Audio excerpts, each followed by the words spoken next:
ओम नमः शिवाय। शिवजी सदा सहाय। ओम नमः शिवाय। गुरुजी सदा सहाय। जय गुरुजी। शुक्राना गुरुजी। संगत जी, दीपावली को सभी को हार्दिक शुभकामनाएं। अनंत अनंत ब्लेसिंग सभी को। शुक्राना गुरु पिता।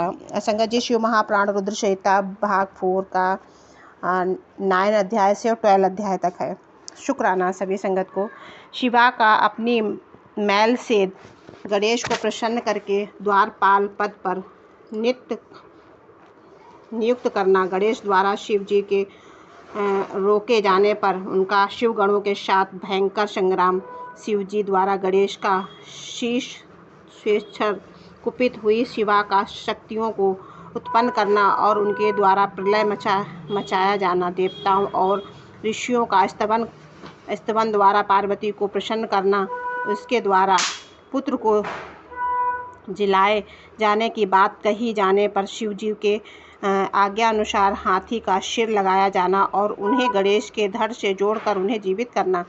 सूजी कहते हैं कि तार्की कुमार के उत्तम एवं अद्भुत इस वृत्तांत को सुनकर नारद जी को बड़ी प्रसन्नता हुई। उन्होंने पुनः प्रेम पूर्वक ब्रह्मा जी से कहा कि नारद जी बोले, देवादेव, आप तो शिव संबंधी ज्ञान के अगाध सागर हैं। प्रजानाथ, मैंने स्वामी कार्तिकेय के शत वृत्तांतों को, जो अमृत से भी उत्तम है, सुन लिया। आप गणेश का उत्तम चरित्र सुनना चाहता हूँ। आप उसका वृत्तांत तथा दिव्य चरित्र, जो संपूर्ण मंगलों के लिए भी मंगल स्वरूप है, वर्णन कीजिए। सूत जी कहते हैं कि महामुनि नारद का ऐसा वचन सुनकर ब्रह्मा जी का मन हर्ष से गदगद हो उठा। वे शिव जी का स्मरण करके बोले। ब्रह्मा जी ने कहा कि नारद, पहले तो मैंने विधि पूर्वक गणेश की उत्पत्ति का वर्णन किया था कि शनि की दृष्टि पड़ने से गणेश का मस्तक कट गया था। तब उस पर हाथी का मुख लगाया गया था। वह कल्पांतर की कथा है। अब श्वेत कल्प में घटित हुई गणेश की जन्म गाथा का वर्णन कहता हूँ, जिसमें कृपालु शंकर ने ही उनका मस्तक काट लिया था। मुने, इस विषय में तुम्हें संदेह नहीं करना चाहिए, क्योंकि भगवान शुंभ कल्याणकारी दृष्टिकर्ता और सबके स्वामी हैं। वे ही सगुण और निर्गुण हैं। उन्हीं की लीला से सारे विश्व की सृष्टि तथा और विनाश होता है। मुनि श्रेष्ठ, सब प्रस्तुत विषय को आदर पूर्वक श्रवण करो।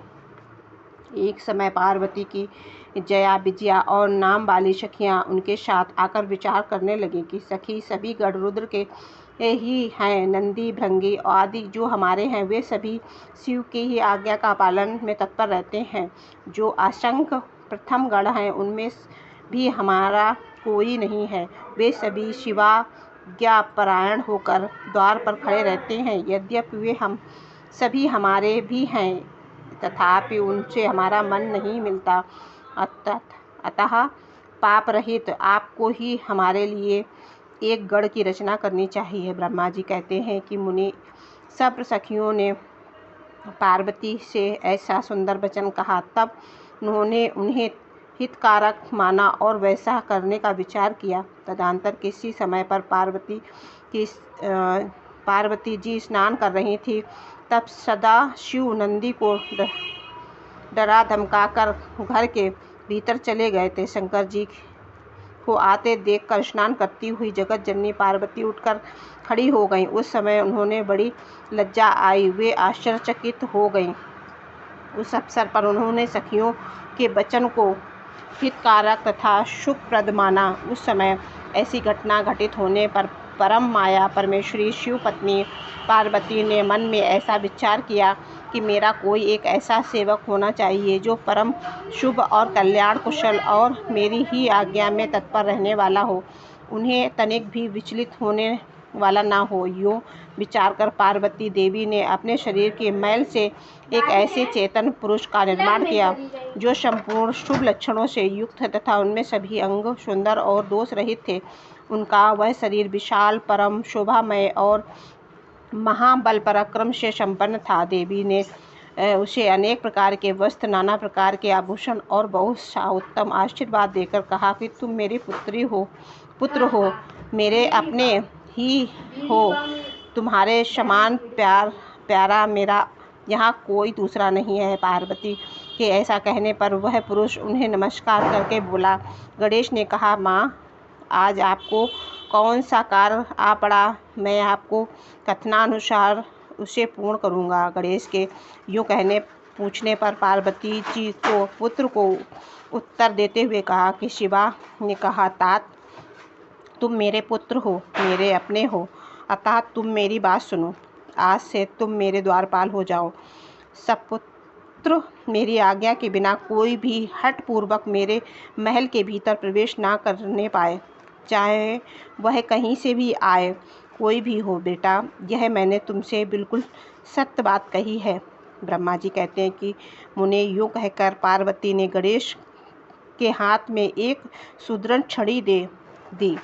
उस समय उनके सुंदर रूप को निहार कर पार्वती हर्षमग्न हो गई। उन्होंने परम प्रेम पूर्वक अपने पुत्र का मुख चूमा और कृपा परम बस को छाती से लगा लिया।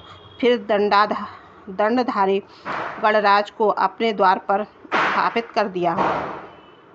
बेटा नारद, तदंतर पार्वती नंदन महावीर गणेश पार्वती के हित कामना से हाथ में छड़ी लेकर गृह द्वार पर पहरा देने लगे। उधर शिवा अपने पुत्र गणेश को अपने द्वार पर नियुक्त करके स्वयं सखियों के साथ स्नान करने लगे। मुनि श्रेष्ठ, इसी समय भगवान शिव, जो परम कौतुक तथा नाना प्रकार की लीलाएं रचने में निपुण है, द्वार पर आ पहुँचे। गणेश उन पार्वती के पति को पहचानते तो थे नहीं, अतः बोल उठे, देव माता की आज्ञा के बिना तुम अभी भीतर ना जाओ।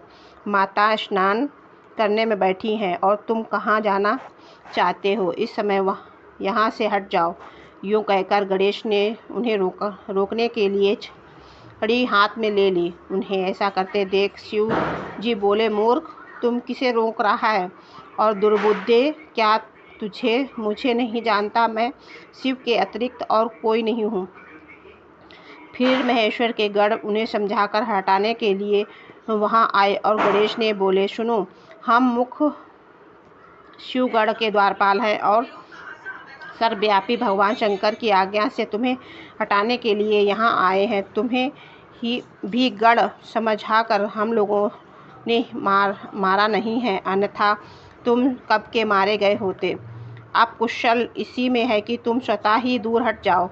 क्यों व्यर्थ में अपनी मृत्यु बुला रहे हो? ब्रह्मा जी कहते हैं, मुने यूँ कहे जान पर कि राजनंदन गणेश निर्भय ही बने रहे। उन्होंने शिवगणों को फटकार कर दरवाजे को नहीं छोड़ा। तब उन सभी शिवगणों ने शिव के पास जाकर सारा वृत्तांत उन्हें सुनाया। मुने, इसमें सब बातें सुनकर शंकर ने गति स्वरूप अद्भुत लीला विहारी महेश्वर अपने उन गणों को डांट कर कहने लगे। महेश्वर ने कहा कि गणों, यह कौन है जो इतना उच्छृंखल होकर शत्रु की भांति बक रहा है?